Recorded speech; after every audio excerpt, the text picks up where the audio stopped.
Salut à toutes et à tous et bienvenue sur l'amour du maillot pour une nouvelle vidéo. Aujourd'hui, on se retrouve pour un gros unboxing. On se retrouve pour l'unboxing qui clôture 2024. On est déjà en 2025, mais je vais vous présenter les maillots que j'ai acquis durant les dernières semaines de l'année 2024. Alors, il y aura de tout, du cadeau de Noël, il y aura de la promo Classic Football Shirts, les deals du calendrier de l'Avent. Bref, je vais vous présenter tout ça, mais avant ça, évidemment, abonnez-vous à la chaîne pour l'aider à grandir, c'est super important. Et évidemment, si vous voulez vous faire plaisir, il y a les liens affiliés en description avec des codes promo. Allez, on va commencer dès maintenant. J'ai pris la boîte et je vais vous présenter tout ça. Et donc, on commence par le cadeau de Noël de ma mère, tout simplement. On va commencer par du très lourd, puisqu'on commence par ce maillot du Stade Malherbe qui a été préparé pour Brahim Thiam pour la saison 2008-2009. Alors, évidemment, quand je dis les cadeaux de ma soeur et de ma mère, quand c'est des maillots, généralement, c'est plus moi qui vais les repérer, qui passe commande, et après, on s'arrange comme on peut. Mais là, ce maillot-là, c'est moi qui l'ai repéré sur Vinted, et le vendeur le vendait comme porté. Alors, moi, je sais, évidemment, et je le dis toujours, il faut se renseigner et il faut s'instruire. Je sais que le maillot n'a pas été porté en match, tout simplement parce qu'en 2008-2009, Brahim Thiam n'a pas joué de match avec Malherbe, il a été transféré à Reims. Sauf qu'il a été transféré assez tard, et du coup, il a eu un maillot préparé pour lui. Et à quoi je reconnais que le maillot a été préparé? Et bah, tout simplement à la taille du logo. Alors, je vais vous mettre ça sur un cintre et je vais vous montrer ça tout de suite. Vous avez là le maillot de Brahim, du coup, avec le logo. Comme vous voyez sur ce maillot, il fait 6,6 cm. Et là, vous avez le même maillot de la même saison, mais le réplica entre guillemets, et le logo ne fait que 5,9 cm. Alors attention, au fil de la saison, les joueurs ont fini par porter le maillot dans cette config. Et les deux maillots n'ont aucune différence, quel que soit. Les deux maillots sont vraiment exactement les mêmes, et les gros logos ronds comme ceci ont été portés uniquement au tout début de la saison 2008-2009. Vous remarquez aussi qu'en cours de saison, il y a eu un changement de sponsor au milieu du maillot.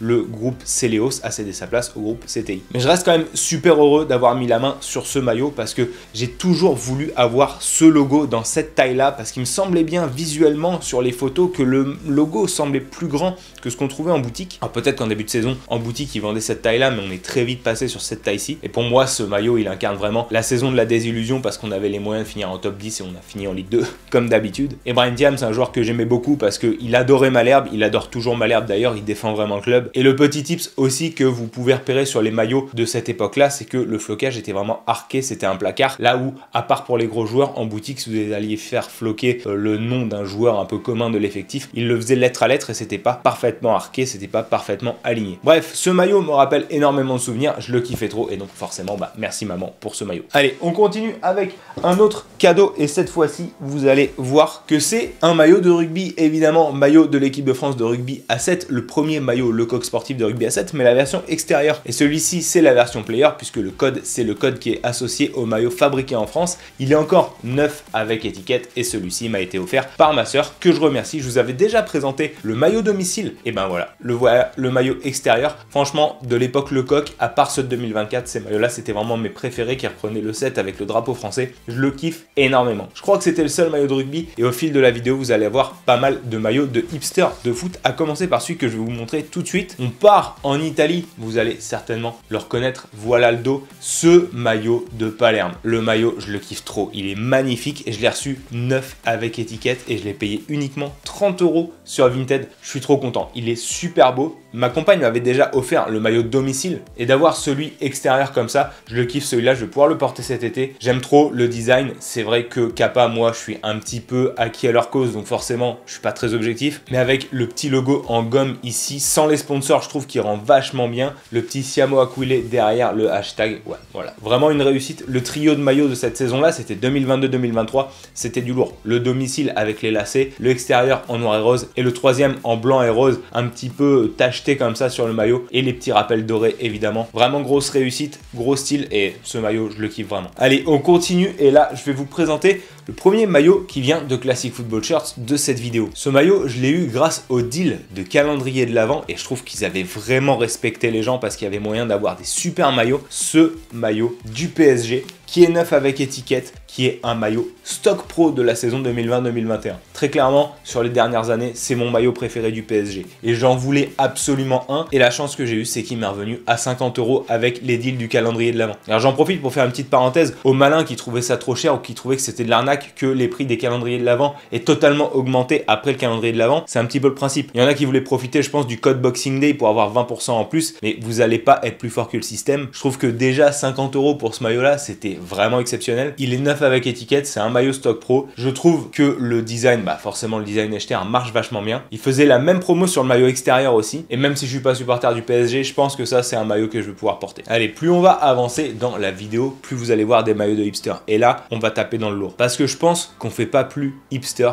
que les maillots de Sampaoli. Et justement, après les Advent Deals, il y a eu le code de 20% du Boxing Day. Et grâce à ce code, je me suis offert un maillot que j'ai acheté uniquement pour le design. Quelque chose que je fais rarement ces derniers temps. Mais là, je voulais trop me faire plaisir. Parce que Sampaoli, je trouve que jusqu'ici, ils avaient eu des maillots très moyens. Mais depuis l'arrivée de Puma, franchement, c'est joli. Et ce maillot crème, le maillot extérieur, il est stylé. Mais en plus de ça, je l'ai eu avec le flocage de Jackson Irvine, hipster par excellence. Le petit patch de Bundesliga, je l'ai rajouté moi-même et je l'ai trouvé pour genre 7 € je crois. Et le maillot m'est revenu à seulement 65 € il me semble. Encore une fois, neuf avec étiquette, taille L, c'était le dernier. Et si vous étiez à l'affût, il y avait moyen de se faire plaisir. Ce maillot-là, il est très cool. Sur la boutique officielle de Sampaoli, vous pouvez l'avoir en manche longue. Ça, c'est vraiment hipster plus. Classic Football Shirts l'avait pas en manche longue, mais ils avaient le domicile, l'extérieur et le third. Donc vous pouvez encore aller faire un tour si vous voulez vous faire plaisir. Si vous utilisez mon lien affilié, pensez à l'utiliser au moment de valider votre panier. Sinon, je touche rien. En tout cas, voilà. Maillot que je trouve très cool avec un design qui rappelle un maillot vintage du club, la marque Puma. C'est très propre pour le retour en Bundesliga. Allez, on continue dans des designs et là, je vais vous présenter une marque que vous avez déjà vue sur ma chaîne cette année quand je suis revenu du Portugal notamment. Et là, je vais carrément vous faire le privilège de déballer le maillot devant vous,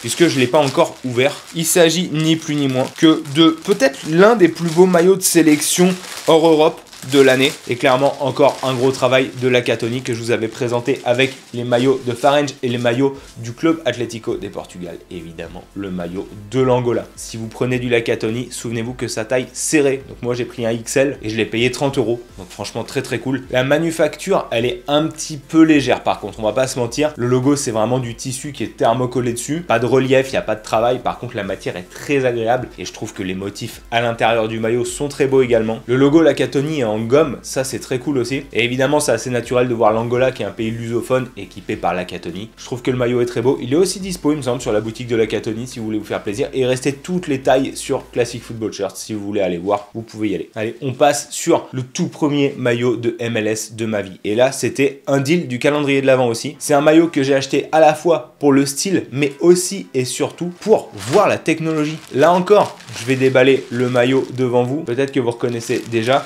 Un maillot de MLS, alors je savais que les maillots de MLS en version authentique, la version match, n'étaient pas vraiment le top du top de chez Adidas. Qu'en fait c'était pas vraiment la technologie e-ready à proprement parler, comme chez les sélections majeures d'Adidas. Je sais par exemple que les logos sont brodés dessus. Incroyable maillot de Kansas City qui est le maillot third et qui reprend le maillot original des années 90. C'est vraiment un design assez surprenant parce qu'il est très aéré dans le dos avec, là vraiment c'est du e-ready pour le coup. Vous voyez le petit tag authentique et par contre ouais technologie Aero Ready devant, c'est marqué là. Les logos sont brodés, sont brodés dans le maillot aussi. Le Adidas est en relief. C'est hyper bizarre comme technologie. Le vieux logo de la MLS dans le cou, alors ça c'est franchement trop cool. Et puis moi j'ai vraiment acheté purement pour le design parce que ce côté un peu rétro, je le trouve magnifique. Et puis le bleu et le dégradé, je trouve que ça rend très bien. Le maillot domicile franchement est assez bof. Maillot extérieur pareil, mais ce maillot là qui reprend les Wizards ici à l'américaine, vraiment ça fait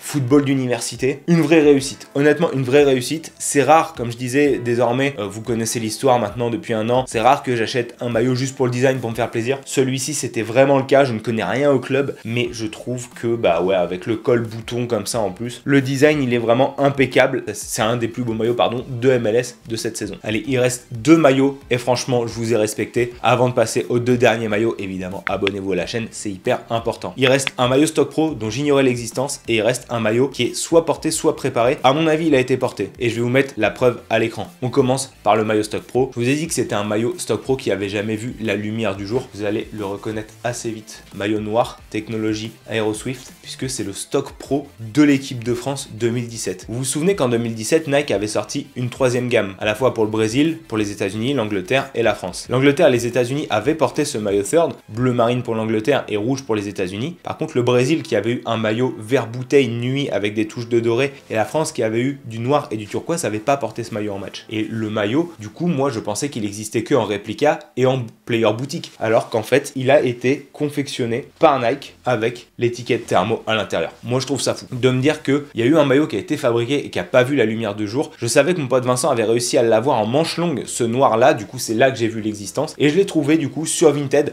Alors celui-là j'ai pas fait de bonne affaire, c'était vraiment pour la collection, mais il est vraiment magnifique. Honnêtement, avec la coupe slim comme ça et tout, c'est vraiment dommage que ce maillot là ait pas été porté pour le coup pour en faire quelque chose d'iconique. Mais autant je suis pas vraiment fan des maillots concept un peu comme ça, mais là avec l'association de couleurs bleu ciel et noir, je trouve que c'est magnifique. Et je vous avais dit que pour la fin vous auriez le droit à un maillot porté. Et là je le dis tout le temps, éduquez-vous. Comment j'ai fait pour repérer ce maillot porté sur Classic Football Shirts? Encore une fois, le code que j'ai eu c'était le code Boxing Day.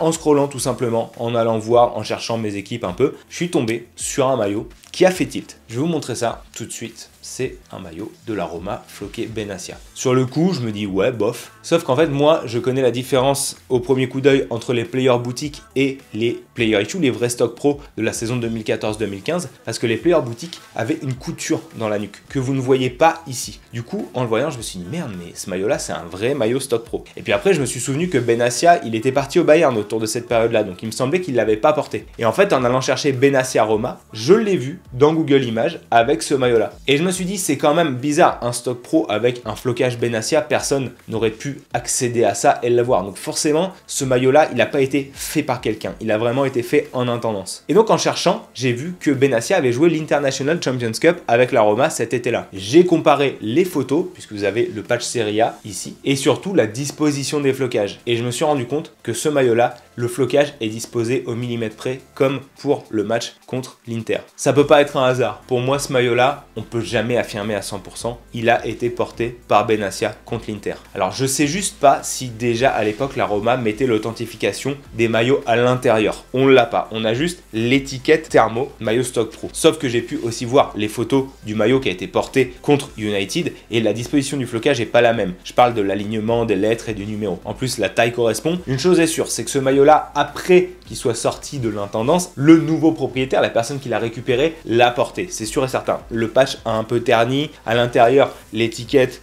c'est un petit peu épluché, vous voyez. Donc ce maillot-là, il a été porté plus d'une fois. À mon avis, ce maillot-là a été porté en match par Benassia lors de ce match-là. Et derrière, le propriétaire l'a récupéré. Et ce maillot-là, je l'ai touché pour 100 €. Alors oui, d'un point de vue factuel, d'un point de vue objectif, 100 €, c'est une somme. 100 € pour un maillot porté ou préparé, ça devient quand même quelque chose de pas trop conséquent. Puisque même avant l'inflation, même au début de ma collection, un maillot porté préparé, ça coûtait rarement 100 €. C'était déjà plus que ça. Et il était vendu en mode 7 sur 10, état moyen parce que le flocage était craqué. Sincèrement, les gens critiquent des fois Classic Football Shirts qui vont abuser, mais quand vous éduquez et quand vous arrivez à repérer des trucs, vous pouvez aussi en profiter dans l'autre sens. Souvenez-vous du maillot du Chili que j'avais topé parce qu'il l'avait répertorié comme un maillot normal, un maillot réplica, et aux photos, j'ai vu que c'était un maillot stock pro. Il m'avait juré, le service client, que c'était pas un maillot stock pro, et quand j'ai mis la main dessus, j'ai eu la confirmation que c'en était un. Et ce maillot-là, en fait, il était juste répertorié comme player issue. Et état 7 sur 10 parce que le flocage était craqué. Enfin, sincèrement, des flocages craqués, j'en ai vu, et ce flocage-là, il est impeccable. Surtout pour un maillot qui a été porté par la suite. Honnêtement, une dinguerie. Je suis sûr à 99% que ce maillot-là, il a été porté en match, et je suis refait de l'avoir trouvé parce que pour moi, c'est simple, c'est un des plus beaux maillots de l'histoire de la Roma. C'est pas le plus beau, il est très sobre, mais c'était le premier Nike. Il a une symbolique extraordinaire puisque moi, c'est ce maillot-là que je portais en version player boutique quand je suis allé à Rome en 2015-2016 pour voir jouer la Roma. Et très sincèrement, il me rappelle énormément de souvenirs. Donc rien que pour ça, je suis trop content de l'avoir. J'en avais déjà un porté en match certifié par le club, par Mattia Destro. Celui-ci, je vais pouvoir le porter à la cool. Je suis trop content. Le dos est super aéré. Enfin, franchement, ouais. Le maillot est très très cool. Et ça conclut les trouvailles de 2024. Il y en avait un que j'ai acheté mais que j'ai toujours pas reçu. Une belle pépite que j'ai trouvé pour pas cher sur Vinted. Et bah ça, je vous montrerai ça dans le prochain unboxing, certainement le mois prochain. En attendant, abonnez-vous à la chaîne. Surtout, n'oubliez pas de mettre un pouce bleu à la vidéo, c'est hyper important. Et puis dites-moi en commentaire si vous avez eu des maillots à Noël. Ça me fait toujours kiffer. En attendant, on se retrouve très vite pour reparler maillots. Ciao.